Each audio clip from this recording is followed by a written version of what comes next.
Muy buenos días, muy buenas tardes, muy buenas noches. Sean bienvenidos a este nuevo episodio de Script Time, donde vamos a continuar aprendiendo un poco más del camino de la programación desde un punto de vista un poco más humano. Este episodio va a estar hablando de un tema el cual me dio la idea una escucha al hacer unas preguntas entre podcast y preguntas por interno. No pedí permiso para dar el nombre, así que no voy a dar el nombre de la persona, pero me pareció un tema interesante a tratar.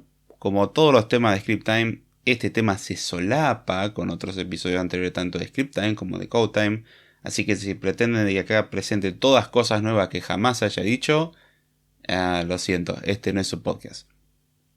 La idea de este episodio justamente es aprovechar los conocimientos, las cosas que ya se vinieron planteando, y si no escucharon esos episodios, recomiendo escúchenlo para tener un mejor contexto. Siempre está bueno tener cuanto más completa la información posible, así que si pueden ir por ese lado, mejor. Si ya escucharon los episodios anteriores, fantástico. Si no lo escucharon, eso no es un impedimento para este episodio, pero se complementan muy bien entre sí. Así que bueno, ¿de qué vamos a hablar hoy? Sobre cómo entender un proyecto de software. Que no fue el título original del podcast. Originalmente iba a poner ¿por qué cuesta entender los proyectos? Probablemente lo pueda poner como un subtítulo. Tengo que ver cómo lo acomodo esto, pero la idea esta es combinar el cómo entender un proyecto y por qué eso puede llegar a costar. Es el tema principal del día de hoy. Antes de lo cual voy a hacer los clásicos disclaimers. Este episodio está basado fuertemente en mi experiencia personal, con lo cual su experiencia desarrollando o entendiendo proyectos puede ser diferente a la mía. No se queje. Aunque se recibe muy bien los comentarios contando cada uno su experiencia, ya sea tendiendo a lo traumático o tendiendo a algo bastante positivo, me interesa mucho saber justamente cómo lo fueron experimentando, tanto en comentario o directamente charlarlo por interno o en el grupo de Code Time, que está en la descripción, sea cual sea el caso, es más que bienvenido. Me interesa mucho saber su experiencia, porque también en parte con eso voy refinando mis perspectivas, y la idea es justamente esa, generar una dinámica en la cual todos podamos mejorar un poquito en el proceso. Bien, segundo disclaimer. El análisis de este episodio no será exhaustivo, con lo cual no se atacarán todos los puntos que dificultan la comprensión de un proyecto, ni todas las formas de mitigarlo. ¿Se entendió? O sea, el podcast no es exhaustivo. No vamos a entrar en todos los detalles de todas las cosas. Hay casos que se me van a escapar y la idea es que así sea. O sea, si no, no terminamos más. Esto tiene para rato. También podría resumir el podcast en 5 o 6 palabras, pero si no lo explico nadie lo va a entender, o un grupo pequeño de personas lo van a entender, y los que lo entiendan es porque probablemente ya vivieron esto, entonces la utilidad del podcast puede ser dudosa. Pero siempre está bueno poner en práctica. Si usted ya tiene experiencia, no significa que el podcast sea inútil. Significa que va a encontrar varias cuestiones que va a decir, sí, eso ya lo viví, ciertamente. Cosa que a alguien que no experimenta estas cosas o no las entiende por completo, todo le va a resultar una novedad. Lo obvio. Así que bueno, habiendo hecho este disclaimer, la idea de este episodio no es hacerlo largo. Vamos a ver si los script time los vamos acortando un poco o mantenemos la duración. Eso se va a ver a lo largo del tiempo, a ver qué es lo que sale. La idea es hacer un contenido ameno y que sea claro en sí. Así que bueno, vamos al tema de hoy.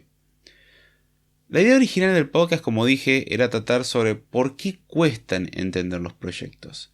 La forma en la que se me planteó la pregunta originalmente era sobre un proyecto preexistente. A mí me dan un proyecto, el cual ya existe, y tengo que entenderlo. El proyecto puede o no tener documentación y, por ejemplo, la ausencia de documentación lleva a que sea difícil. No voy a revelar demasiada información de esta persona. Repito, no pedí permiso para hacerlo, no tuve el tiempo para preguntarlo. El podcast se armó no hace tanto, literalmente, hace unas horas antes de la grabación, y no tuve chance de preguntarle a la persona. Así que, si después me da permiso, después le doy los créditos correspondientes. La idea es igual que el podcast sea lo más atemporal posible. Que alguien dentro de, 6 meses, un año pueda venir a escuchar esto y decir, me sigue funcionando, y no hacer algo tan específico atado al tiempo del día de hoy. Pero bueno. La idea original era esa, no vamos a atacarlo así. O sea, vamos a tocar ese tema, pero vamos a ir primero por algo mucho más básico, que es un proyecto nuevo. ¿Por qué cuesta encarar un proyecto nuevo? Y los desafíos que este implica. Bien, uno diría, ok, trabajar con un proyecto existente es un problema porque yo no soy el que lo hice. En cambio, si empiezo un proyecto nuevo, los problemas se solucionan. Lo que se conoce como Greenfield Project. Son proyectos donde podemos dar rienda suelta a nuestra imaginación e implementar las cosas a nuestra manera. Sonaría el camino más sencillo. En parte es cierto que muchas cosas se van a simplificar porque nosotros vamos a ser capaces de tomar las decisiones. Eso implica también una gran responsabilidad. ¿Cuál es Spider-Man, básicamente? Un gran poder conlleva una gran responsabilidad y exactamente lo mismo aplica acá. Cuando trabajamos en un proyecto nuevo, no se crea uno que porque no existe alguien que nos está forzando a seguir ciertas convenciones o tratar de entender algo preexistente, nos libramos de hacer las cosas bien o de las consecuencias de lo que vamos a hacer. Tenemos que ser responsables porque una mala decisión a esta altura puede implicar grandes cosas a futuro. No que no se puedan revertir, sino que revertirlas va a tomar cada vez más. ¿Más qué?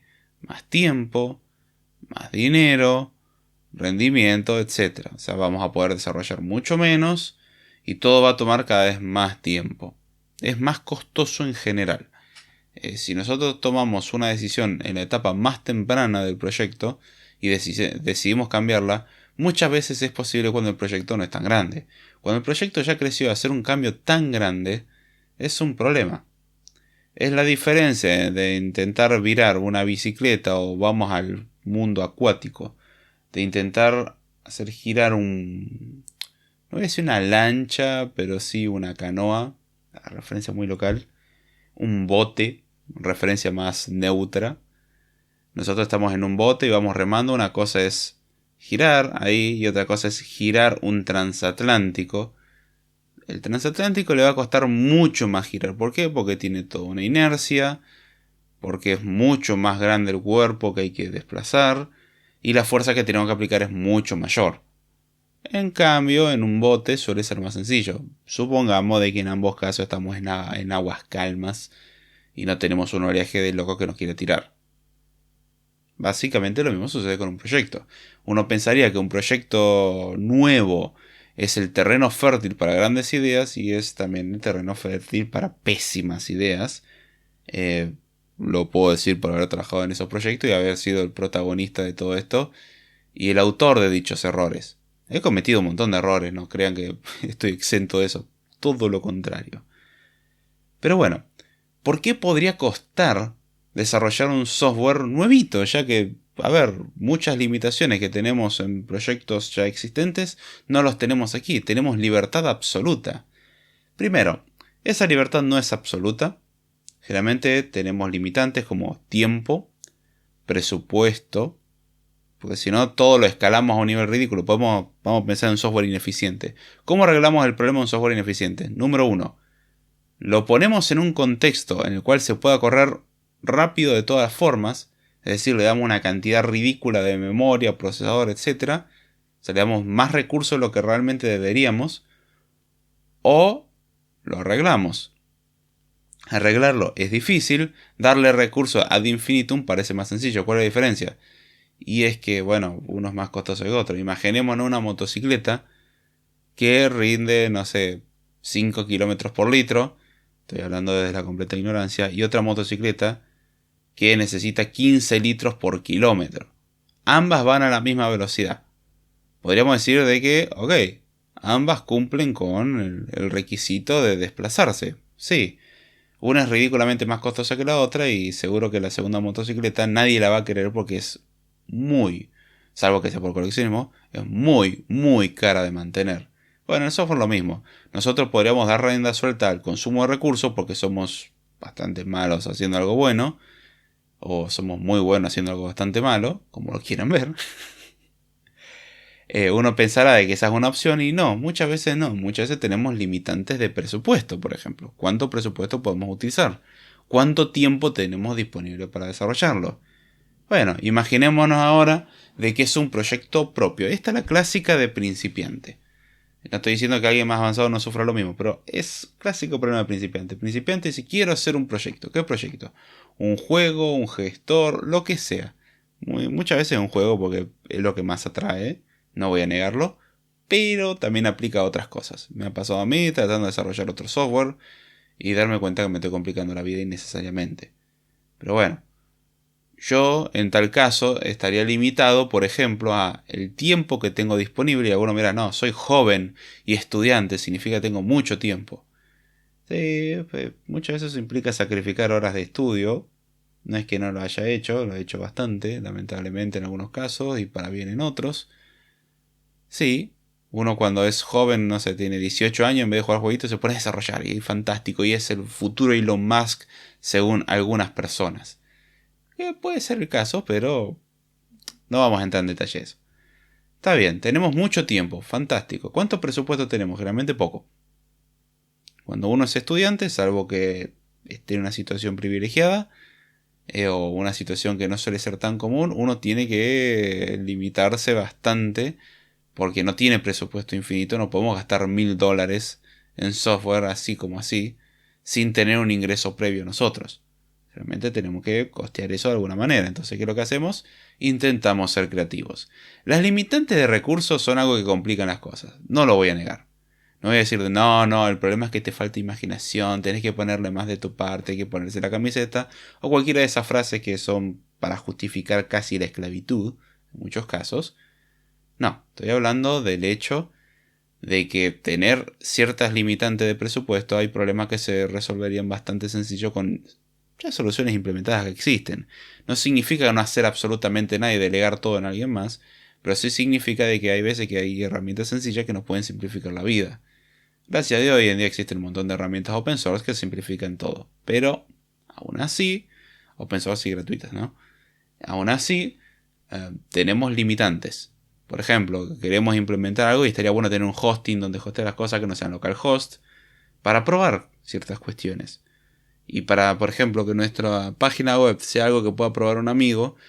Y estaría lindo tener un lugar donde hostearlo para no tener que hacerlo localmente. Es decir, venía a mi casa o probá de esta forma.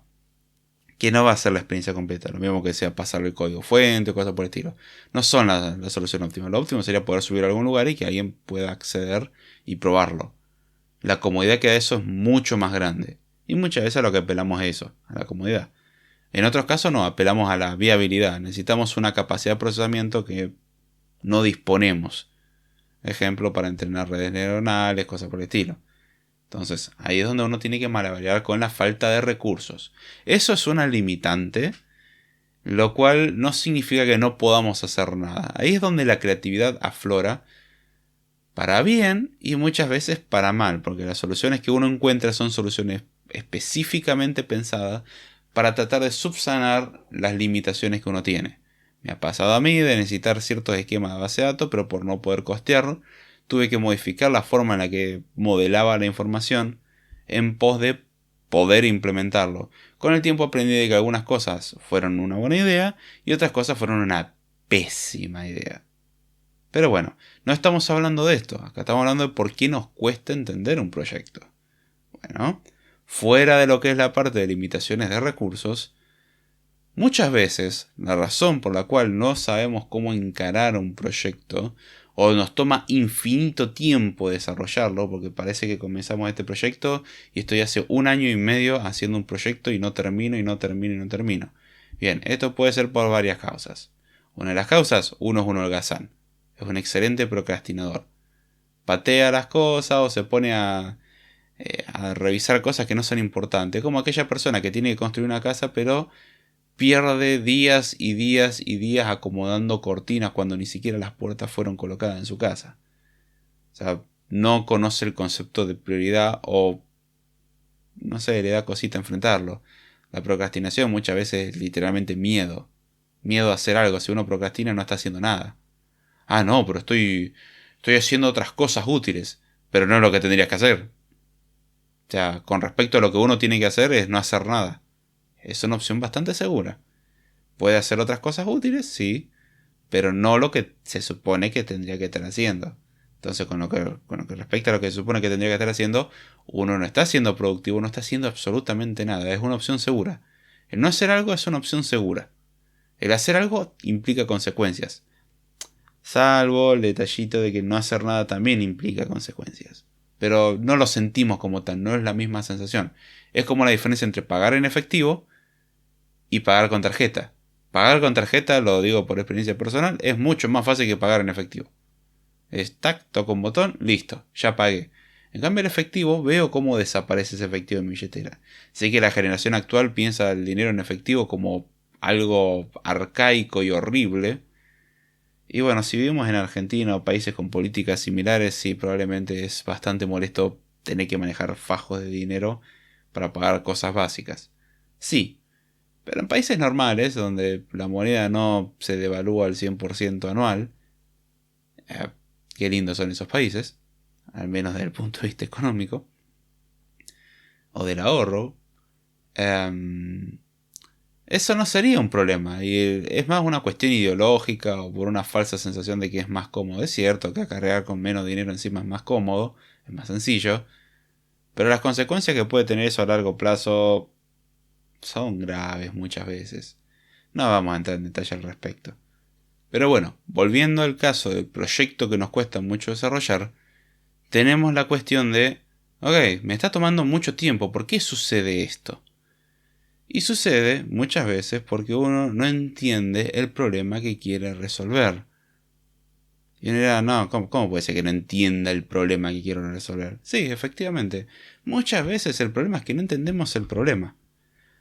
Uno dirá que esto suena ridículo. Y sería lindo que fuese ridículo, pero no lo es.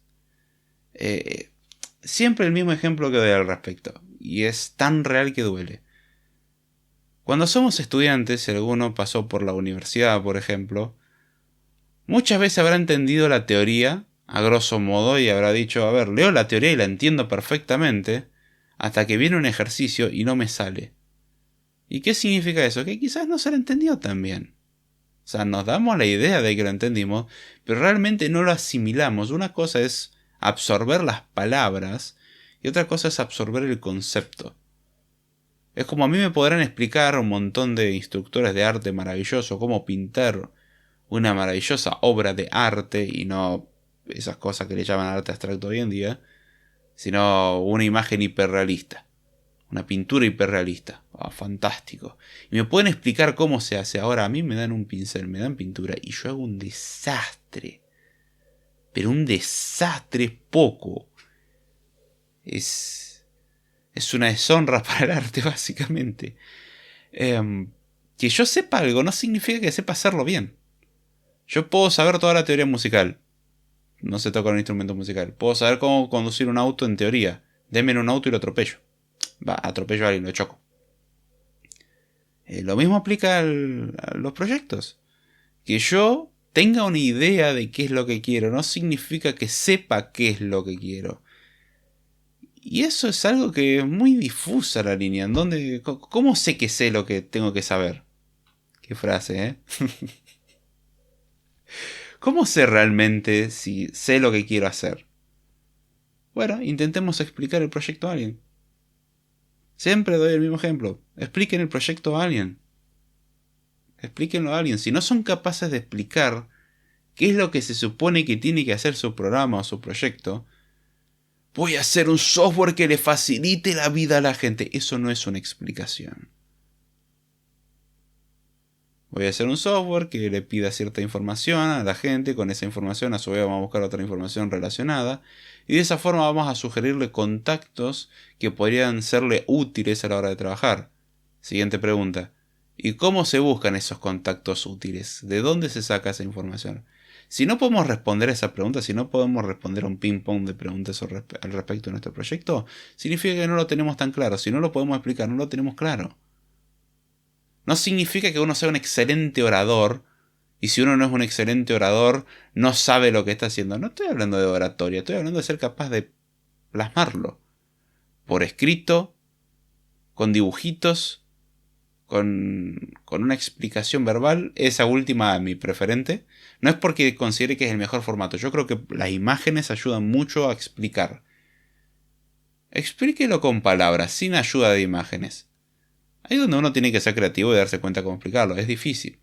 Muchas veces uno no conoce las palabras adecuadas, ciertamente. Pero, si uno no es capaz de explicarlo, es muy difícil que pueda resolver el problema, porque no sabe lo que está pasando. Me podrá jurar por su vida, por sus madres, por sus nietos, por su abuelo. Deje de jurar en vano. Diga la verdad, no lo sabe, ya está. A ver, lo digo yo, muchas veces no sé en lo que me estoy metiendo. La diferencia es que no lo pongo como limitante. O sea, la mayoría de los proyectos de software en los que he trabajado cuando ingresé a esos proyectos, yo no sabía nada del proyecto. ¿Eso fue una limitante? No, porque inmediatamente después dije, bien, sé que no sé al respecto de esto, entonces ¿qué es lo que voy a hacer? Investigar lo suficiente como para saber. Tan simple como eso, ataco el problema, no lo escondo. Pero si no atacamos el problema, no se va a solucionar, eso ya sí se los aviso. Entonces, tenemos que entender qué problema queremos resolver. Y tenemos que entender cómo lo queremos resolver. Si no sabemos el qué, olvidémonos del cómo. Porque también lo que pasa muchas veces es que nos enfocamos en, bueno, voy a usar este algoritmo y tal. Mi pregunta de ahora es, ¿y para qué? ¿Qué quieres hacer con ese algoritmo? No, porque me dijeron que este algoritmo es re útil para buscar. ¿Buscar qué? ¿Qué es lo que querés buscar? Vamos paso a paso, no intentemos comernos el mundo, vamos un pasito a la vez. Esto es algo que se refina con el tiempo, no es fácil de hacer y uno viene con una inercia, con un entusiasmo que muchas veces va en contra de usar la razón. De no hay que hacer las cosas ya rápido, hay que escribir miles de líneas de código por día. Y mi aproximación es la contraria, sentémonos, pensemos muy bien lo que queremos hacer porque las decisiones que tomamos hoy van a ser de consecuencias grandes a futuro. Si tomamos buenas decisiones, a futuro eso va a impactar de forma muy positiva. Pero si tomamos malas decisiones, a futuro va a tener consecuencias muy negativas. Es como el cono de un instrumento de esos... como el cono de un megáfono. Desde un extremo uno habla en voz relativamente baja y del otro extremo sale amplificado. Vamos incluso por un megáfono natural, no necesitamos tener un megáfono eléctrico, sino que simplemente la forma de cono ayuda a amplificar. Lo que de un lado uno lo hace suavecito tiene grandes consecuencias en la punta. Bueno, lo mismo sucede en edificios. Un movimiento no tan grande en la base implica un gran movimiento arriba. Exactamente igual. Hay que tener cuidado porque cuanto más a largo plazo proyectemos, más grande el cambio. ¿Quieren un ejemplo astronómico? Apunten con un láser a un punto dado de la Luna. Muevan el láser 1 grado en la Tierra y en la Luna se va a haber desplazado metros o kilómetros. No tengo hecho la cuenta, pero es una operación de trigonometría básica. O sea, proyectar cuánto se va a mover, con el detallito de la curvatura de la Luna. Bueno, complica un poco más el trámite eso, pero está. Uno mueve una distancia ínfima aquí y en la Luna se refleja grande. En la microscopía sucede lo mismo. Un movimiento muy pequeño en el microscopio implica que el campo de visión se mueve muchísimo.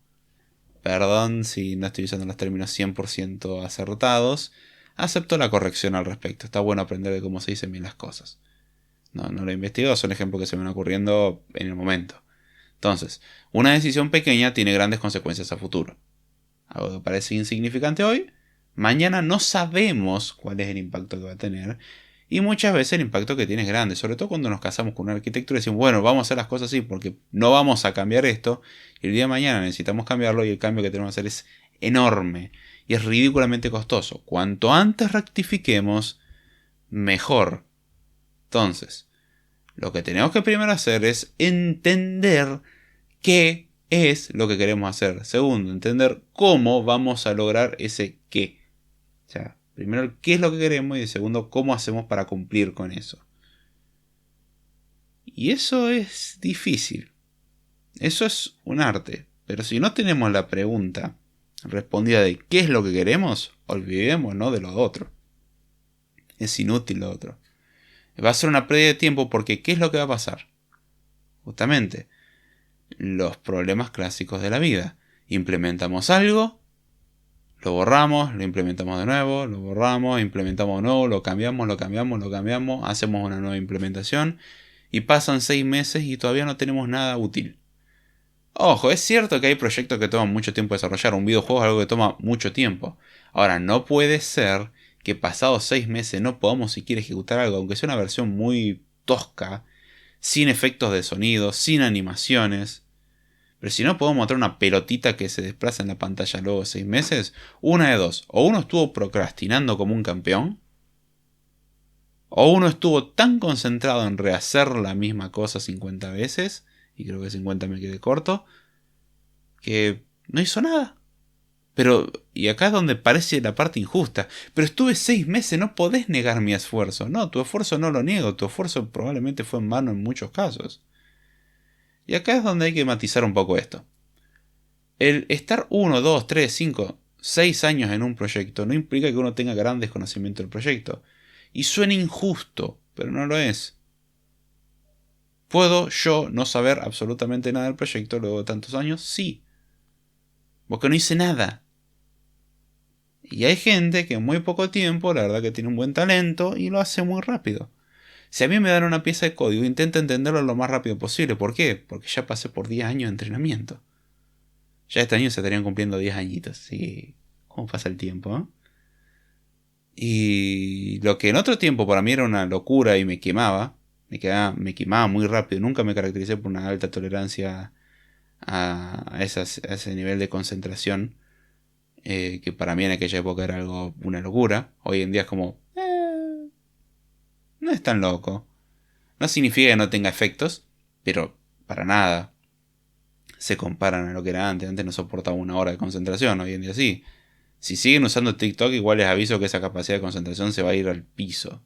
Quieren mejorar en programación, dejen TikTok o redes sociales que impliquen ver videos cortitos. Sé que pueden ser adictivos. Esa es la idea. No sean adictos. Aléjense de eso. Puede tener consecuencias muy nefastas. Hagan ejercicios mentales, en serio. Usen su cabecita. Si usar la cabecita no es lo suyo, y quizás les convenga dedicarse a otra cosa. No estoy diciendo que hay que ser un genio. Significa que hay que tener ganas de usar un mínimo la cabeza.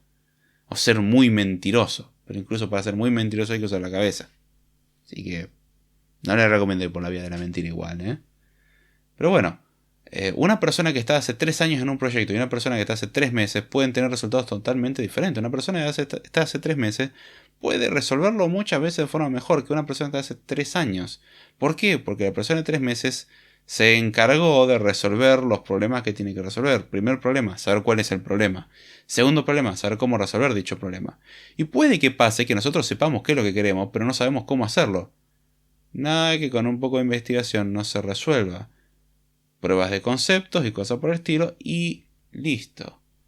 Pero la razón por la cual tenemos proyectos eternos generalmente en manos de principiantes suelen ser o porque no conocemos los criterios de aceptación, es decir, no sabemos cuándo detenernos, porque también pasa esa, de que uno empieza a desarrollar algo, típico ejemplo de calculadora, me pasó. Voy a hacer una calculadora que sepa sumar, restar, multiplicar y dividir. Y ahora voy a agregar porcentaje. Y ahora le voy a agregar memoria. Ahora voy a agregar memoria múltiple, o sea, no solamente una memoria, sino varias. Y ahora le voy a agregar de que acepte también seno, coseno y tangente. Y ahora le voy a agregar un graficador. Y ahora le voy a agregar logaritmos. Y ahora le voy a agregar exponenciales. Y ahora le voy a agregar, y ahora le voy a agregar, y ahora le voy a agregar, y no paramos más, ¿eh? Literalmente, si le damos rienda suelta a lo que podríamos hacer en un proyecto de software, el proyecto crece y no se detiene nunca más. Y es cuando uno tiene que saber poner un freno y decir, no, un momento, esto es lo suficientemente bueno como para decir que cumplí con mi objetivo. Yo lo veo con las herramientas que desarrollo para trabajar. Hay algunas herramientas con las que trabajo que las he desarrollado yo. Muy bien. Dichas herramientas, si uno me pregunta qué más se le puede agregar, tengo una lista larga. Y hay veces que cumplo un poco ese caprichito de decir, bueno, voy a agregar algo más porque justamente esa característica me sirve. Pero muchas veces es por mero capricho. Y tengo que tengo que hacer un esfuerzo, tengo que tener una fuerza de voluntad importante para decir, no, hay prioridades. Es como si le diera rienda suelta a mi gusto por tratar de armar cursos o seguir haciendo videos para YouTube. Yo podría estar haciendo contenido para la plataforma tranquilamente. Pero tengo que comer, entonces tengo prioridades. qué significa eso? De que, bueno, tengo que mantener mi ingreso principal para poder vivir, para seguir haciendo, por ejemplo, este contenido. ¿Me encantaría hacer más? Definitivamente, pero tengo prioridades, lo cual implica de que voy a tener que hacer un sacrificio. En la vida hay que hacer sacrificios. Y en el desarrollo de software hay que hacer sacrificios. Por más de que exista una generación que lo niegue, hay que hacer sacrificios. Tenemos que sacrificar a veces cosas que pensamos que estarían muy lindas, pero son detalles, son lujos. Por ejemplo, una casa sin cortina es algo en donde uno puede vivir. Puede ser más feo visualmente, puede que las cortinas ayuden a evitar un montón de situaciones, pero lo más importante es tener un techo y una ventana cerrada donde uno se pueda abrigar y meterse. Y si viviese en Argentina o algún país con problemas de seguridad similares, rejas. Son cosas fundamentales. Pero ya está. El tener una vitrocerámica versus tener una cocina a gas. Y mira, si tenés algo con que calentar ya estamos muy bien. Pero si no tenés casa ya tenemos un problema grave. Bueno, exactamente eso. Hay que saber priorizar. Y para un principiante eso es muy difícil. Entonces, una de las causas por las cuales suele costar desarrollar un proyecto inicial es porque no conocemos los criterios de actuación. O sea, no sabemos qué es lo suficientemente bueno como para decir, bien, este es un buen punto de partida. O sea, no sabemos qué es lo que queremos desarrollar como base y decir, bien, con esto estaríamos bien. Eso por un lado. Y ya un poco peor, o sea, una degeneración de esto, es no sabemos lo que queremos. Si no sabemos lo que queremos, mucho menos vamos a saber cómo hacerlo. Suenan tontas estas cuestiones, pero se sorprendería cuántas veces he visto perder tiempo y lo he vivido yo y quiero hacer esto, no, y ahora lo cambio, se me ocurrió otra nueva idea y voy a rehacerlo. Hay veces que ese cambio de idea es bueno, porque uno se da cuenta de que quizás se estaba complicando la vida. Yo generalmente hago esa lucha interna de, ok, quiero tratar de desarrollar la cosa más completa al menor costo posible. Y me cuesta mucho, me cuesta muchísimo, porque muchas veces pierdo tiempo tratando de pensar cómo hacer una solución increíble y después me doy cuenta de que, un script resolvió este problema muy bien. Porque encima quiero meter una buena experiencia de usuario, quiero que sea lo más ridículamente sencillo de usar y al mismo tiempo sea lo más potente posible. Y hay veces que me doy cuenta que esa potencia no la necesito.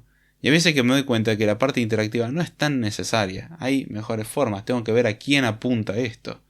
Una cosa es que apunta a una persona de producto que puede no tener todo el conocimiento técnico que yo quisiera, y otra cosa es que apunta a gente técnica. La gente técnica puedo asumir que tiene un mínimo conocimiento técnico. Entonces, yo vivo esa eterna lucha de saber cuál es lo suficientemente bueno y qué es lo que quiero exactamente. Pero si no intentamos esclarecer esto, olvidémonos de lo otro. Lo cual nos lleva a, ok, existe un proyecto, nos dan un proyecto, clásica. Uno entra a trabajar en algún lugar o quiere contribuir y se le aparece un proyecto por delante. Y lo que mucha gente inocentemente pregunta, bueno, ¿y dónde está la documentación? ¿Y dónde están los diagramas? ¿Dónde está el UML ese tal que me enseñaron en la universidad? Porque seguro que todo el mundo hace todo como me dijeron en la universidad, ¿no? Si alguno ha trabajado en el mundo real sabrá que el mundo académico y el mundo laboral en la industria son muy diferentes, muy diferentes. Dígame que alguien no tiene experiencia si espera que esté todo correspondiente a los estándares que se aprendieron en los lugares de estudio o que se leyó en algún paper. Lo siento, la vida es más dura de lo que uno se podría imaginar en este aspecto. No funciona así, lamentablemente. ¿Me encantaría? Sí, totalmente, me encantaría, en muchos casos. Implicaría aprender un montón de teoría, pero a cambio se simplificaría la vida en otras cosas. Pero también creo que sacrificaría un poco de creatividad. Algunos me dirán, no necesariamente. Cierto, no necesariamente. Pero conociéndonos, es muy probable. Entonces, nos dan un proyecto y, ok, y esto me ha pasado, de un proyecto me dieron una explicación muy rápida de qué es lo que se supone que hace y... Bueno, arréglense muchachos. Me dieron algunos conceptos básicos que se repiten en el proyecto, pero nada más. La mayoría de los proyectos en los que he estado así. Es, tomá, te doy un proyecto. No está muy documentado o no está documentado. tiene estas estructuras básicas, más o menos. Mira, cuando leas esta palabra significa tal cosa, cuando leas esta otra cosa significa tal cosa. Un concepto, un contexto muy básico. Nada más. Tan simple como eso y bueno, arreglate. Proyecto gigante y bueno, suena como la típica pelea de David contra Goliat y en parte lo es. Ironías de mi nombre. No es mala. Pero bueno. Preguntas que nos podemos hacer delante de un proyecto que no entendemos. Bueno, ¿en qué lenguaje o lenguajes o frameworks está implementado? Es la típica pregunta de, bueno, ¿y en qué lenguaje está? Está hecho en Java. Ah, listo, yo sé Java, entonces yo puedo trabajar en este proyecto. Sí, técnicamente sí, puede que uno no tenga los conceptos básicos de ciertas abstracciones como para trabajarlo. Es importante que el lenguaje en el que uno esté trabajando sea uno que más o menos conozca. Idem framework. Si yo voy a entrar a trabajar en un proyecto web, que yo entiendo conceptos generales de web, pero me dan un proyecto en Angular, y yo Angular intenté varias veces aprenderlo y he aprendido algunas cosas de Angular en su tiempo, he trabajado en proyectos de Angular, pero si me dan un proyecto Angular de hoy en día, probablemente me cueste entenderlo, me cueste bastante entenderlo porque no sé Angular. Pero no significa que no pueda arreglarlo. Preguntas importantes a hacernos. Ok, ¿en qué lenguaje, en qué framework está hecho esto? Porque tengo que saber qué herramientas necesito. Y si me doy cuenta que no sé de esa herramienta, me pongo a investigar. En un proyecto en el que trabajé, tuve que empezar a trabajar en Objective-C. Yo no sabía Objective-C. De hecho, tuve varios intentos fallidos de aprender Objective-C. Cuando entré a ese proyecto me dijeron, el proyecto entero está en Objective-C y hay una sola clase en Swift. Y solamente existe esa clase en Swift por una cuestión de compatibilidad con un módulo. Y esa clase en Swift no tiene nada. Así que todo es Objective-C. Y esa fue la advertencia antes de entrar. Yo lo que hago con ese tipo de proyectos es pedir paciencia. Teneme paciencia, que aprendo Objective-C y yo me encargo. No es que yo sea soberbio ni nada. Es simplemente tener en cuenta de que yo no sé Objective-C, pero puedo aprenderlo. Voy a hacer todo lo posible para aprenderlo porque si no, no como. Así que tengo un buen incentivo. Entonces, ¿qué es lo que hago? Empiezo a aprenderlo. Y llegué a un punto de un dominio bastante decente de Objective-C. ¿Significa que era excelente en Objective-C? No, porque cambiando de trabajo aprendí cosas nuevas de Objective-C que no sabía antes. Fantástico. Bueno, es un proceso constante, pero es eso. Primero tengo que saber con qué tengo que trabajar, qué herramienta. Otra pregunta que uno se hace, ¿hay documentación? Lamentablemente para la mayoría de los casos, no. ¿Significa que no se puede trabajar? Y no sé cómo venían trabajando hasta ahora. Sí, se puede. ¿Que va a costar mucho más sin tener una guía? Totalmente. Estaría bueno contar con gente que ya trabaja en el proyecto para que nos den un tour explicándonos las partes importantes. Igual, cuando uno está ingresando a un proyecto es abrumador, es como mucha información en muy poco tiempo. Claro, para el que está acostumbrado es fácil, pero para el que nunca tocó el proyecto es muy difícil. Lo digo por haberme quemado tratando de entender el proyecto y lo digo por haberle quemado la cabeza a la gente explicándole proyectos. Tengo que aprender a dosificar la información. De ahí me di cuenta que tener grafiquitos, una documentación ayuda mucho. Entonces, saber abstraer bien las cosas ayuda muchísimo a documentar, a explicar y a resolver justamente los problemas, que es a lo que vamos hoy. ¿Existe un diagrama de clases? A ver, en la práctica nunca he visto un diagrama de clases. En la práctica nunca lo he visto y he trabajado en proyectos bastante grandes. No son necesarios. Incluso la ejecución es mucho más compleja que, ay, esta clase se conecta con esta otra. Porque muchas veces existen abstracciones y las abstracciones no son tan fáciles de diagramar. De hecho, las abstracciones nos brindan un poder importante a cambio de a veces quitar un poco de claridad. Ahí es donde uno tiene que malabarear bien eso. Pero bueno, lo importante es llevarnos de todo esto que trabajar en software es un arte. No hay una única forma de implementarlo. Y lo mismo también es importante entender que no es lo mismo la complejidad que la dificultad. Que algo sea complejo no lo hace necesariamente difícil, aunque va a tener una tendencia a ello. Podemos tener software complejo y que no sea tan complicado de entender, pero podemos tener software complejo que es increíblemente difícil de entender. Son dos cosas que parecen decir lo mismo porque muchas veces van de la mano, pero no siempre es así y no debería de ser así. Un proyecto complejo no debería ser difícil, entre comillas, Porque el criterio de qué es algo difícil, qué es algo complejo es medio difuso. Dependiendo de persona en persona va a cambiar. Pero si nosotros hicimos bien nuestro trabajo, podemos hacer un proyecto muy complejo y que no sea difícil de entender. ¿Por qué? Porque utiliza patrones, por ejemplo.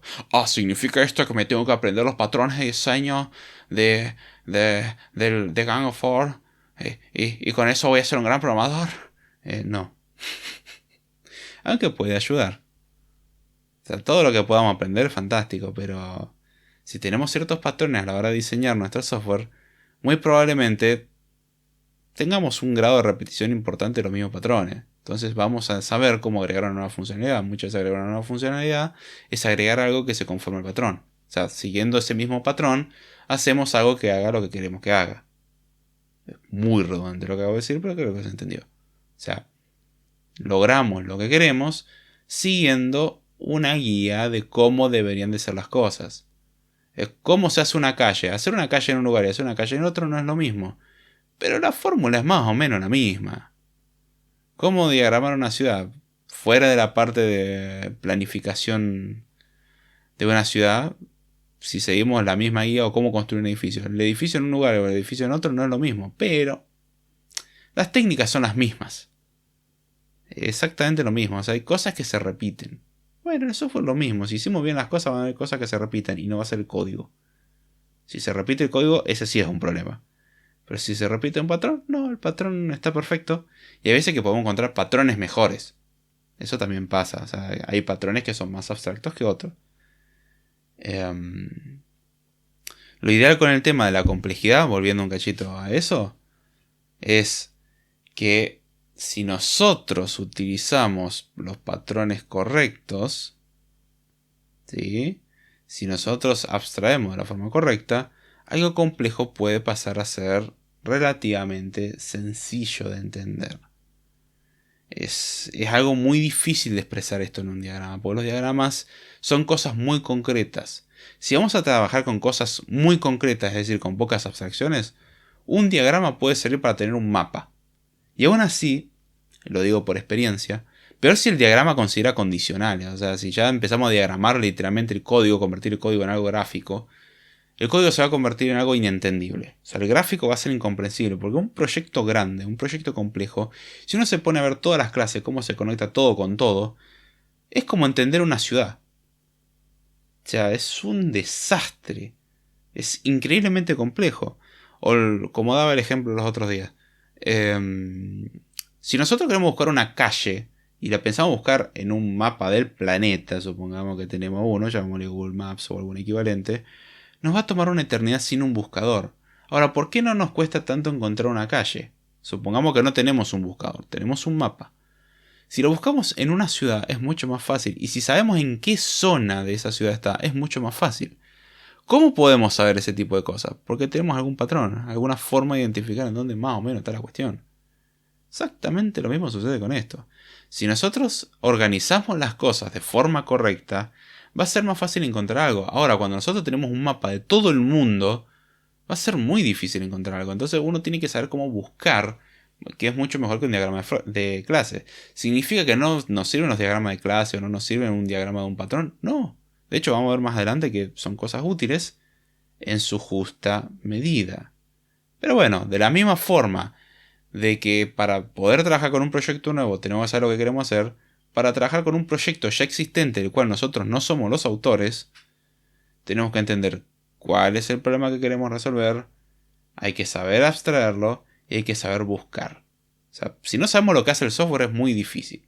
Si me dicen, bueno, esto es un carrito de compra, ¿qué significa? Que puedo intentar, o sea, acá es donde empezamos a aplicar sesgos, pero es el truco para buscar. O sea, vamos a sesgar a propósito lo que buscamos. Vamos a empezar a hacer suposiciones. Es algo muy útil. Hay que hacer suposiciones. Si no sabemos qué es lo que hace nuestro software, va a ser más difícil porque también tenemos que entender de para qué sirve. Y entender para qué sirve algo sin saber nada al respecto es muy difícil porque implica que vamos a tener que hacer ingeniería inversa y empezar a entender qué es lo que hace, o sea, el cómo hace las cosas, mejor dicho, para entender qué es lo que hace. Y esa conversión es muy difícil. Eso cuesta mucho. Ahora, si sabemos que esto es un carrito de compra, esto es un punto de venta, esto es un sistema para tal cosa, ya sabemos por lo menos qué es lo que nos tenemos que esperar. Si es un sistema de reserva de vuelo, y no me extrañaría encontrar algo llamado reserva, vuelo, pedido, petición, orden, compra, pago. Son conceptos que espero encontrarlos. No voy a encontrar probablemente gustos de helado. Estaría buenísimo, pero no es el caso. Estamos haciendo un sistema de reserva de aerolínea. Entonces, lo que me tengo que esperar son los conceptos básicos de reservas de vuelos para una aerolínea. Eso implica que muchas veces uno tenga que ponerse a investigar porque uno desconoce. A mí me pasó cuando tuve que aprender a graficar electrocardiograma que tuve que aprender un poco cómo funciona un electrocardiógrafo o qué es lo que mide un electrocardiógrafo y cómo lo mide. No significa que sea un cardiólogo después de eso, significa que tenía conceptos de un electrocardiograma y lo pude graficar y fue muy bonito, fue un lindo ejercicio la verdad. Doloroso pero bonito. Y ahí es donde está la cuestión. Tuve que aprender conceptos relacionados y lo mismo. Si nosotros queremos encarar un software y no sabemos ni siquiera para qué sirve, y amigo, no respondió la pregunta básica, ¿qué es lo que queremos? Después, ¿cómo vamos a lograrlo? Y una vez que sabemos qué es lo que hace el software, ahora sí hay que empezar a buscar. Si tenemos documentación, fantástico, no suele ser el caso. Pero el saber abstraer y el saber buscar y el saber entender el problema son cosas que también se entrenan. Es algo que uno lo tiene que poner en práctica. Si uno no lo hace, no le sale. Y lo ideal es que uno comience con proyectos pequeños y no con un proyecto increíblemente grande, a lo cual no es necesario comprar un software, pueden hacerlo. O sea, no es necesario comprar código, a eso me refiero. Hoy en día existe algo hermoso llamado GitHub. Mientras es gratuito, aprovechen eso, mientras sea gratuito. ¿A alguien no se le ocurrió buscar ahí? Yo lo hago cada tanto. Me pasó los otros días. Ayer, sin ir más lejos. Quería buscar cómo hacer un editor de código sencillo para Swift UI, porque lo necesitaba meter en un proyecto que estoy haciendo. Y encontré un repositorio y dije, a ver, ok, cumple con lo que quiero, o sea, poder usar esta biblioteca. ¿Cómo funciona? Me daba esa curiosidad. Yo sabía lo que quería hacer eso y me di cuenta que, mira, esto aprovecha funcionalidad del navegador. Porque sí, trabajar con textos en Swift es un dolor de cabeza, pero trabajarlo en JavaScript muchas veces es más sencillo. Y todavía no lo entendí del todo el proyecto porque le di una ojeada a 6, 7 archivos del proyecto nomás. Tengo que descargármelo y leer el código fuente con más detenimiento. Pero está interesante el ver cómo funciona. Bueno, hagan eso, háganlo con proyectos sencillos, con bibliotecas sencillas, no lo hagan con un sistema completo. Si existe un framework, aprendan cómo usarlo. Hagan esas cosas básicas, no intenten saltarse pasos, no hay... Si ustedes piensan de que pueden salir a correr carreras a máxima velocidad siendo nene de 3 años donde todavía la estabilidad a la hora de caminar puede ser dudosa, y lo siento muchachos, no funciona así. No nos podemos saltar los pasos, tenemos que terminar de desarrollar ciertas cuestiones. Miren, no, hay casos excepcionales. Sí, muy bien, casos excepcionales. ¿Usted es uno de ellos? Si usted estuviese haciéndose estas preguntas, me está demostrando que no es uno de ellos. Es como si, bueno, hay gente que es genia y que puede programar en muy poco tiempo. Muy bien. Me estás preguntando el cómo resolver este problema. Me parece que no estaríamos yendo por el lado correcto si sos el genio. Si fuese el genio, yo te estaría preguntando. No es porque... No quiero que suene mal el comentario. Suena como muy engreído, no voy a negarlo. No es lo que quiero decir. A lo que me refiero es... Si me están preguntando es porque no sabes. Por algo estás haciendo la pregunta o tenés alguna duda. Si no, ya esta pregunta estaría respondida. Podés preguntar, ¿se te ocurre alguna mejor manera? Esa es una pregunta totalmente diferente. Ahora, si me preguntan cómo hacerlo, básicamente me está dando a entender de que probablemente no lo sepas. Ahora bien, la idea a la hora de encarar un proyecto existente es tener su valijita de herramientas. Esa es la forma de resolver este asunto. Y vamos a ver muy por encima algunas herramientas útiles. Si les interesan alguna de estas más en detalle, pueden preguntarlo, no hay ningún problema. Número 1. Saber el lenguaje o framework con el cual uno tiene que trabajar. Suena algo tonto, pero si no hablamos el idioma en el cual tenemos que hablar, o sea, si no sabemos el idioma en el cual tenemos que hablar, ahí está, mejor estructurada la frase, y va a ser difícil comunicarse. Bueno, si queremos trabajar en un proyecto en React, y voy a tener que aprender JavaScript, inevitable. JavaScript, cosas de CSS y HTML, y JSX. Si voy a trabajar en un proyecto de Laravel, voy a tener que aprender PHP. Y voy a tener que aprender el framework Laravel. ¿Sí? Hay 2 cosas a aprender mínimo. Y si me están diciendo que es un carrito de compra, voy a tener que aprender el concepto de carrito de compra. Si yo no entiendo esos conceptos, mucho menos lo voy a entender cuando lea el código. Mejor dicho, sí pueden llegar a entenderlo, pero es muy difícil. ¿Por qué complicarse la vida? Hagan las cosas paso a paso. Otra cosa muy útil es, ok, ¿es necesario saberse todo el lenguaje, todo el framework? No se obsesionen. Está bueno saber un lenguaje, está bueno saber un framework, pero no pierdan 10 años. Hasta que yo no sepa todo sobre Swift, no voy a trabajar en un proyecto iOS. No, hay cosas que uno no va a saber, y es la misma que a mí me cuesta mucho, personalmente hablando, a la hora de hablar de idiomas. Uno pretende, de cuando empieza a comunicarse con otro idioma, es manejarlo bien, excelente, como un nativo. Primero, probablemente no pase nunca eso. Y segundo, si lo habla mal, háblelo mal. Aunque lo insulten a uno como me insultaron a mí en los videos, creo que era de Python, que están subidos al canal de YouTube. Con todo el mundo quejándose de mi horrible inglés. Y probablemente tenían razón. Pero, es como, bueno, entiendan el punto. Nunca dije que era un experto hablando inglés. Que puede ser increíblemente doloroso escuchar, otra historia. Lo sé, soy doloroso de escuchar. Eso es otra historia. Pero, no nos limitemos. O sea, si no sabemos todo el lenguaje, todo el framework, hagámoslo y a la hora de hablar un idioma. Ay, yo no sé el inglés perfecto, entonces no lo voy a usar. No, usarlo en lo poco que sepas. Obviamente se va a entender que tienes muchas limitaciones. Con los lenguajes de programación hay que hacer lo mismo. No hay que pasar al extremo de no saber nada y querer hacer todo, ni al extremo de querer saber todo y no vamos a hacer nada. Es un punto medio. Sepamos estructurar cosas. Sepamos hacer programas básicos. Algoritmos básicos. Si no podemos hacer un algoritmo básico, menos van a hacer un proyecto completo.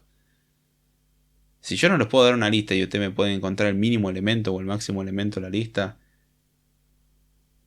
no estoy hablando de eficiencia siquiera, que lo pueden hacer. O sea, quiero que me busques. O no, yo te doy un string, quiero que lo conviertas en números. Sin la función atoy. O sea, sin esa función.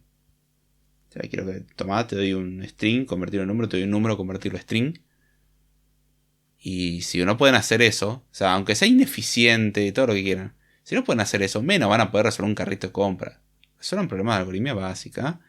Con eso van a demostrar que saben un básico del idioma. Es como cuando uno quiere ser novelista. Si no podemos tener una conversación normal con otro ser humano, iba a ser muy difícil ser novelista. O sea, no podemos hacer una conversación. ¿Cómo quieren escribir una novela?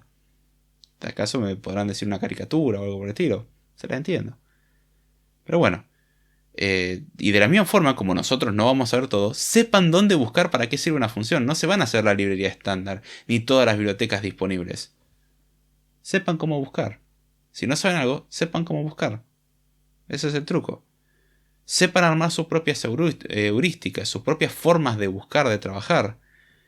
Por ejemplo, a la hora de yo encarar un problema y me dan un proyecto y me dicen, bueno, hay que arreglar algo en esta pantalla. Voy a algo visual porque es la forma más fácil de entenderlo. Hay que arreglar algo en esta pantalla. Muy bien. ¿Dónde está esa pantalla? No tengo idea. ¿En qué parte del código? No tengo idea. ¿Cómo resuelvo eso? ¿Me pongo a llorar en una esquina y esperar que alguien venga y me consuele y arregle el problema por mí? No, porque eso no va a pasar. Estaría buenísimo, pero no va a pasar. Entonces, ¿qué es lo que tengo que hacer? Buscar. Una de las aproximaciones que usa la gente para buscar es tratar de entender el proceso desde el principio. O sea, lanzo la aplicación y empiezo a seguir desde ese momento todo lo que sucede. O sea, trato de reconstruir desde el principio. O sea, básicamente hago una historia de todo el programa. Como si fuese una biografía de todo el programa. Diciendo qué pasa en cada caso, con todas las combinaciones y etc. ¿Cuál es el problema de esto? Que es algo muy engorroso y tiene la horrible tendencia a querer entenderlo todo. Y hay un problema. Nunca vamos a entenderlo todo salvo que tengamos un programa de 15 líneas. Si tengo un programa de 15 líneas y generalmente sí lo vamos a entender completo, todas las casuísticas. Pero en un proyecto complejo es muy probable que haya muchas cosas que no las sepamos. Y eso no me impide trabajar. En donde trabajo hoy en día, yo no sé lo que hacen la mayoría de los equipos. O sea, me doy una idea de qué es lo que desarrollan, pero no sé cómo lo hacen, no sé qué es lo que hacen exactamente. No me importa. No sé cómo funcionan las cosas, no me importa. Mientras que entienda más o menos dónde tengo que trabajar, estoy bien. Yo no tengo que entender la arquitectura completa de una casa y dónde está cada caño embutido en la pared para cambiar un enchufe. Ahora ese enchufe va a ser parte de la casa, sí, pero no necesito saber todos los detalles. Tengo que saber lo básico, como cómo no morirme pegado a la electricidad, cómo cortar la luz en ese domicilio, cómo desarmar ese enchufe, cómo cambiarlo, cómo volverlo a poner, cómo volver a encender, etc. Con ese conocimiento básico, que no es tan complejo, uno puede cambiar un enchufe sin necesidad de conocimiento de arquitectura, de gasista, de agua y de electricista. Con conocimiento básico de manejo de electricidad y sentido común, el menos común de los sentidos, ya basta. Y bueno, una forma de entender una funcionalidad es ir desde el principio hasta el final. O sea, empiezo de cuando se llama la funcionalidad y voy paso a paso entendiendo qué es lo que hace. Para cosas pequeñas o para funciones es muy útil. Es la aproximación que yo utilizaría. Ahora, cuando tenemos un sistema complejo, yo no iría por ahí. No es que no se pueda, se puede, porque en algún punto tiene un principio el programa. El problema es que muchas veces no es trivial, y el problema es que la inicialización de un proyecto muchas veces es una de las cosas más complejas, porque es donde se cablea todo. Tenemos un montón de piezas sueltas y en la inicialización se conecta todo con todo. Es un dolor de cabeza entenderlo. En cambio, entender cada pieza por separado es mucho más sencillo. Por ejemplo, entender un lavarropa en su totalidad puede ser complejo. Ahora, si yo tengo un lavarropa, entiendo que tiene un tambor, tiene una bomba de agua, tiene un programador. Bueno, si entiendo cada una de las partes por separado y para qué sirve por lo menos, no su detalle, sino para qué sirve, de repente puedo entender todo el funcionamiento, aunque todos entendemos que la cosa comienza cuando enchufamos el lavarropas a la tensión eléctrica. Y eso va al panel de control, y el panel de control a su vez controla si está encendido o apagado. Si está encendido hace una cosa, si está apagado hace otra. Pero si no entendemos para qué sirve cada parte, muy difícilmente vamos a entender lo demás. No el cómo funciona. Si me preguntan cómo funciona el programador, no lo sé.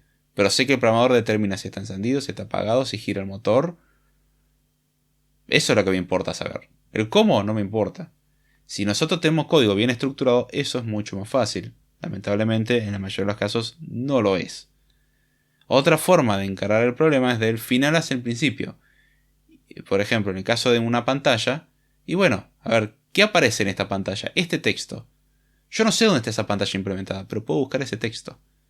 Y darme cuenta, este texto se usa en 3 lugares del proyecto. Y curiosamente yo estoy buscando que en la pantalla de login hay que cambiar un texto. Muy bien, y aparece en la pantalla de registro, en la pantalla de login y en la pantalla de compra. Adivinen dónde probablemente esté. Y si hay algo llamado login screen y quiero cambiar algo en la pantalla de login, y probablemente sea ahí, ¿no? Usen un poco su intuición, usen su cabeza, no pretendan que la herramienta resuelva sus problemas. Entonces busquen del final hacia el principio, o sea, busquen algo que les dé una pista de dónde pueden estar las cosas y empiecen a tirar de ahí. O sea, yo sé que cuando presiono este botón se ejecuta tal funcionalidad. Bueno, busquemos dónde está esa funcionalidad y ahora busquemos quién la llama. Y quién llamó al que llamó, y así. Y empecemos a tirar del hilo, encontremos la punta del ovillo y empecemos a tirar. Esa es una forma clásica de resolver bugs. Cuando tenemos un bug y algo explota en un lugar, vamos al lugar de la explosión. En vez de ir desde el principio del programa, voy al final, a donde termino todo, y empiezo a reconstruir la escena del crimen. Como se usa en investigación. Uno no se pone a fijar, bueno, Norberto nació el 15 de abril de 1984. A él le gustaba tomar helado de niño. No nos importa que Norberto tiene 3 agujeros en el pecho, lo cual no es normal. Entonces comenzamos desde ahí. Después puede que nos tengamos que remontar a que una vez se juntó con gente no tan buena que digamos, y esa gente le juró venganza y qué sé yo, y eso pasó hace 15 años. Muy bien. Pero si no partimos desde el final, va a ser muy difícil llegar al punto que nos interesa. Entonces muchas veces lo que uno va haciendo es ramificar así. O sea, una parte y la conozco. Y voy a otra parte y conozco esa parte. Y voy a otra parte y conozco esa parte. Y así. Entonces del final hacia el principio. Y listo. Y uno me dirá, pero pará, con eso no voy a entenderlo todo como desde el principio hasta el final. Sí. Pero va a conocer lo suficiente como para trabajar. Otra cosa muy útil, saber buscar. Aprendan a buscar. Y la búsqueda no es... Quiero encontrar cuando creo una variable que se llama casa y qué sé yo. Si se acuerdan de ese detalle, fantástico. Pero generalmente lo que uno tiene que buscar de forma creativa. Yo tengo la clásica que aparece un texto. Entonces busco un pedazo de ese texto, no el texto completo. Porque el usuario Carlos no se encuentra registrado. Si busco el usuario Carlos no se encuentra registrado en el proyecto, No lo voy a encontrar porque Carlos probablemente es un dato que cambia dependiendo del usuario que pongo. O sea, es un dato que va a ir variando de ejecución en esa ejecución. ¿Qué significa eso? Que no voy a encontrar en el código el nombre Carlos. Pero la frase el usuario y no se encuentra registrado, sí. Entonces, ¿qué es lo que hago? Teoría de conjunto básica. Busco todos los lugares donde diga el usuario, busco todos los lugares donde diga no se encuentra registrado y veo dónde aparecen las dos. Y probablemente la búsqueda se reduzca mucho. Obviamente hay veces que es más fácil y hay veces que es más difícil. Cuanto más específico es el término, mejor. Cuanto más genérico es el término, más resultado voy a tener. Y hay veces que me toca buscar, como la palabra user. Uy, no, si me tengo que encontrar la palabra user está en 20.000 lugares. User not found. Momento, user not found es bastante específico. Es raro que aparezca en muchos lugares. Y lo encuentro en 3 lugares. Fair enough. ¿Sabes? Lo suficientemente chico. 3 lugares me parece una buena cantidad. Y listo. Busco en esos 3 lugares. Uno por uno. O sea, la idea es encontrar formas de buscar. Son atajitos que uno se va armando. Conocer la estructura del proyecto ayuda mucho. Y acá donde está otro paso importante. Encuentren patrones. Aprendan a identificar patrones. Ahora, para hacer esto hay que entrenarlo. Y hay, por ejemplo, patrones de diseño para programación orientada a objetos. De hecho, página que recomiendo donde tienen un resumen al respecto es refactoring.guru. Una página muy interesante que tiene los patrones de diseño básicos. Y bueno, aprendan qué patrones existen, porque muchas veces ustedes van a renegar intentando entender qué es lo que hace algo, pero si de repente leen que dice composite, o leen la estructura y dicen, esto me huele a otra estructura que ya conozco, hay patrones que ya existen, aprendan de ellos. En programación funcional la clásica es que una función tome otra función como parámetro, y esa función suele ayudar al procesamiento interno. Ok, entiendan ese patrón. Otro patrón que existe, el patrón de pipeline, es dividir las cosas por etapas. No intento hacer todo junto, sino que hago un paso, o sea, hago distintas etapas de procesamiento. Y es una forma de simplificar. Son patrones que uno va encontrando, incluso en analogías de la vida real. O sea, en una fábrica muchas veces lo que termina pasando es eso, no tenemos una máquina que lo hace todo. Cuando se arma un auto tenemos parte de la fábrica que se encarga de fabricar el motor, partes que se encarga de fabricar la carrocería y a veces que no está ni siquiera en la misma fábrica. Está la parte de pintura, está la parte de montaje, hay distintas partes. Muy bien, entendamos cada una de ellas como cosas individuales que se conectan. No entendamos el detalle, entendamos cada una. Y si yo, por ejemplo, trabajo en la parte de ensamblado de motor, está bueno saber que cuando termine el motor lo tengo que llevar al área de ensamblado en el vehículo o al área de pruebas del motor, lo que sea. Pero conozcan patrones y eso se entrena, es algo de práctica. Y conocer patrones preexistentes ayuda mucho. ¿Existen patrones? Sí. ¿Son los únicos? En lo absoluto. A ustedes también se les pueden ocurrir patrones sin ningún problema. De hecho, cuando en su tiempo estudié los patrones de diseño me di cuenta de que, hey, esto se parece mucho a ese patrón que yo encontré. O sea, había encontrado una forma de desarrollar que me venía bastante bien y después recuerdo que alguien hace 30 años lo había encontrado también, le dio un nombre y dio una explicación con sus pros y contras. ¿Significa que yo soy un genio? No, significa que había alguien que también se le ocurrió la misma idea que a mí. Lo que para mí sí indicó que iba por un buen camino porque significa que luego de suficiente tiempo trabajando ya se me empezaban a ocurrir a mí patrones que jamás me los habían mostrado. Y no eran tan locos. Y de repente me doy cuenta que, gente que ya tiene mucha más experiencia que yo llegó a la misma conclusión. Bien, voy bien encaminado. No porque llegamos a la misma conclusión, pero significa que voy estructurando las cosas de forma correcta. Entonces, aprendan a identificar patrones. Cuando en un proyecto de, por decir cualquier cosa, 300 archivos encuentran un patrón bien establecido, puede que la complejidad pase de 300 archivos a 100. Porque el patrón utiliza siempre 3 clases. Y, curiosamente, por alguna razón, todo el proyecto hace las cosas en combo de a 3 clases. Entonces el problema se me redujo bastante. Ahora tengo 2 problemas. Entender el patrón. Y una vez que entendí el patrón, ver el caso específico que me interesa. Entonces de repente de tener que entender 300 clases, tengo que entender un patrón. Y cuando quiera saber algo específico, voy a buscar a la implementación específica. O sea, pasamos de 300 a 2 problemas. Es un salto bestial, obviamente, un caso ideal lo que estoy comentando, pero bueno. Aprendan, entrénense en este proceso. Y no pretendan de que alguien les arme un diagrama completo, porque un diagrama completo es inútil. Un mapa, si uno no lo sabe leer, no sirve de nada. Ármense sus propios mapas. Identifiquen patrones en la nomenclatura, o sea, en los nombres de las cosas, encuentren un patrón. Porque hay veces que en los nombres, en la estructura de los nombres, uno encuentra información. Y ahí es donde está lo útil. Tienen que sacar información de todo. Es riesgoso depender de los nombres porque muchas veces tenemos programadores que ponen nombres bastante de porquería y ahí es difícil. Pero tratemos de poner nombres claros. Cuanto mejor sea nuestro código, más fácil de entender va a ser. Cuanto más limpio sea, más fácil de entender. Si encuentran un patrón, diagrámenlo. Ármense su propia mini documentación. Eso es lo que hago en todo proyecto en el que trabajo. Cuando entro, empiezo a documentar cosas para mí. A veces que esa documentación termina trascendiendo y se convierte en la documentación oficial, que es mejor que nada. Y hay veces en donde no, esa documentación me sirve los primeros meses y después no la vuelvo a tocar en mi vida porque ya lo absorbí. Hoy en día yo no necesito un diagrama de cómo funcionan las cosas en las que trabajo. Al principio sí, ya no. ¿Por qué? Porque ya lo entendí. Una vez que lo entendí, ya lo absorbí y hoy en día lo puedo plantear mucho mejor. Y de hecho, si leo la documentación de aquel tiempo, digo, esto quedó incluso desactualizado. Tengan cuidado porque la documentación es una responsabilidad. Una vez que empiezan a documentar algo, la tienen que mantener. Porque la documentación se desactualiza muy rápido. Entonces, bueno, esas serían las bases para empezar a entender mejor un proyecto. Mucha práctica, identificación de patrones, sepan buscar. Todo esto se practica mucho. Arranquen con proyectos sencillos. Existe GitHub. Hay veces que hasta en GitHub las cosas están bien documentadas. Y eso es fantástico. Para mí es un regalo del cielo eso. Aprovechenlo. Lean. No es necesario que participen en el proyecto open source. Lean y entiéndanlo. Entiendan cómo está documentado. Aprendan de los demás. Si se intentan saltar pasos, les va a costar todo mucho más.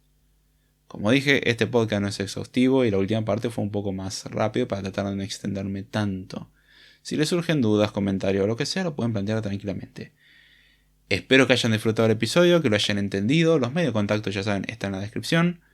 Podcast por lo menos me gustó mucho hacerlo y espero que les sea de utilidad a alguien, aunque sea. Ahora sí, ya sin mucho más, con esto me despido. Espero que les haya gustado y será hasta la próxima.